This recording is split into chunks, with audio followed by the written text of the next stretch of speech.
现在是早上的9点半，我起床了。今天早上睡了个懒觉，起得比较晚。这里是成昆铁路共和站，我驻车的地方就在车站的旁边。这里有一个幼儿园。早上我看到的时候呢，幼儿园有家长来送小朋友，但是我感觉这里上课的小朋友特别少。然后昨天晚上这里下雨了，地面全部是湿的。早餐我煮点面条吃，然后我们上车站溜达一圈，就准备去峨边。为了等峨眉到普雄的慢车呢，我在这里又等到了早上的，哎呦，这趟火车要走了，鸣喇叭吓我一跳。为了等峨眉到普雄的慢车呢，我在这里又等到了11点。待会儿11点20，那趟慢车就要到共和车站。这里就是共和站的进站口，我们从这里进去。我们先看一下站牌。共和下站峨边，上一站阳轩。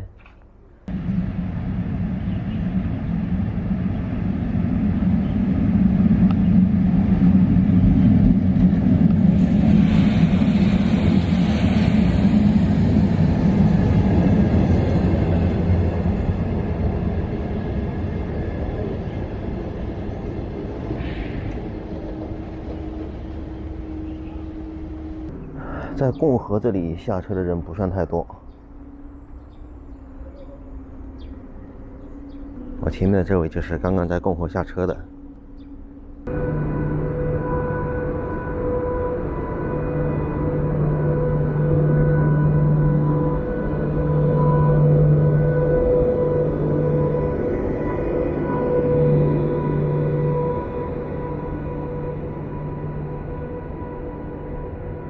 从火车站出来，这里有一个餐馆，这个餐馆看样子已经有很长时间没开了，房子都要倒了。共和火车站后面的这条街呢，叫万玄街。万玄街这里呢，感觉特别的冷清。昨天我一路过来，基本上见不到什么人。到晚上的时候，我准备到街上去吃点东西，结果上去走了半天，基本上都是关门闭户的。后来找到一家小卖部，买了两包方便面，然后我就下去了。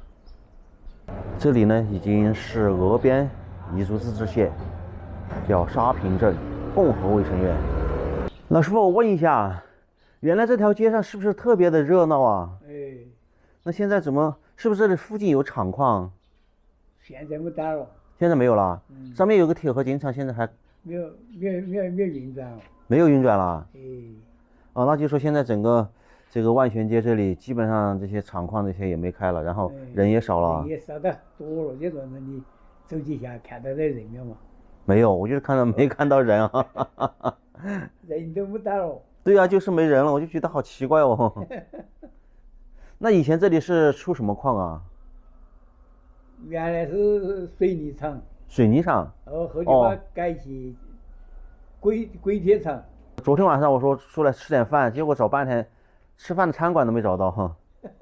高级的嘛。我去了，没开门。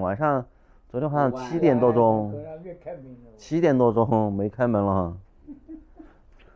这会儿人都不打了，啥子都垮干了。没人了。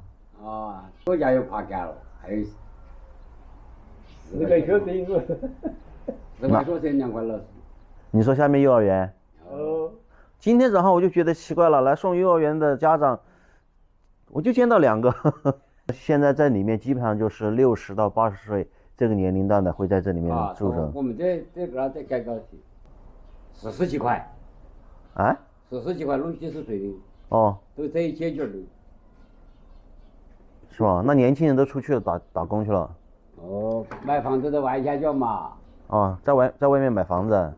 打工嘛。好吧，那3个的这个时候1块生产队，有些2块，有4块的也生产队。4块什么？ 10块钱嘛，1块生产队。哦，4个人。哦，还有1块人。哦，上面一个生产队只有1个人了。啊，还有1块人的老年人走的。现在你们老年人补到110几，就专门的老龄补助。哦，老龄补助。老龄补助。这万玄街上人确实少了。他说这条街上现在加起来的人，可能200号都没有。有意思的是，他们说人不说一个，他1块。刚开始我还没反应过来。我们下去看一下。我顺着刚才那条路下来呢，下到这个排洪沟里面来了。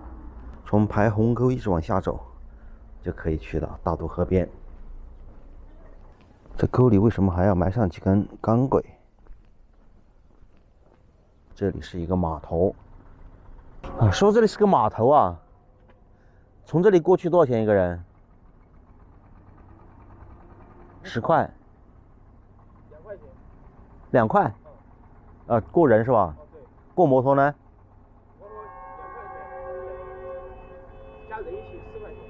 哦，就是人家摩托4块。对。哦，现在对岸的渡船要过来了。我们一路过来呢，也看见很多这样的牌子：20年洪水水位，这里是528.66米，比公嘴的那边要高一点。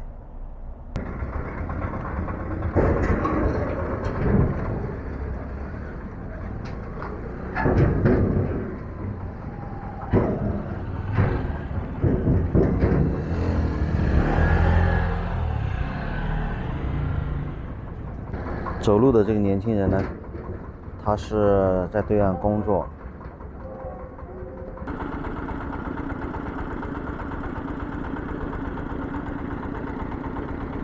从这里坐车出去到峨边的话，出去的时候还要翻山，翻到山上，然后再从山上再下来，走的路不是很好走。但是从这里坐渡船到对岸呢，从整道过去到峨边是非常方便的。所以有很多人都喜欢走这里出去。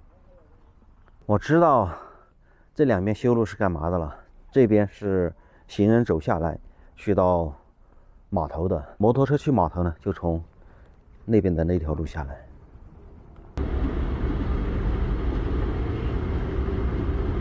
这边要修桥的嘛，这个2段修起桥就方便。我们到乡下收租嘛。我们在峨边县那个地方都，以前是不是水泥路？以前不是，这几年才是水泥路吧？那以前什么？就是那种烂碎石路。乡村小道嘛，乡村小道没有配水泥路嘛。现在国家的政策好了嘛，才基本上是完善了。全部打成水泥路了。对，基本上就是水泥路。就算是水泥路，我过来我觉得还是难走啊。原来嘛，就是那个县的高速公路不通嘛，那个县坐火车的人比较多嘛。就是周边的这些村子里面啊。那个年代，80年代到90年代，那个时候干火柴啊，简直不是滋味儿。牌子一停啊，厂子上都翻上去啊，就跟现在的抖音上的啥子个，跟印度那些国家一样的。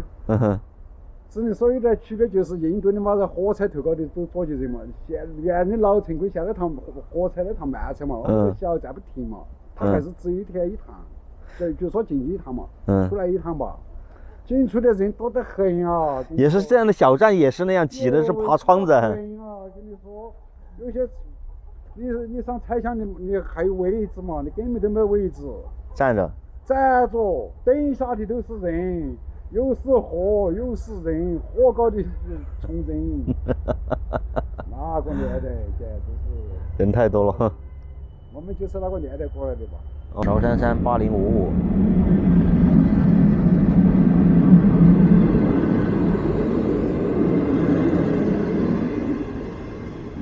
这趟小慢车总共有14节车厢，这里下车的人也不多。我跟着他们从这里出站了。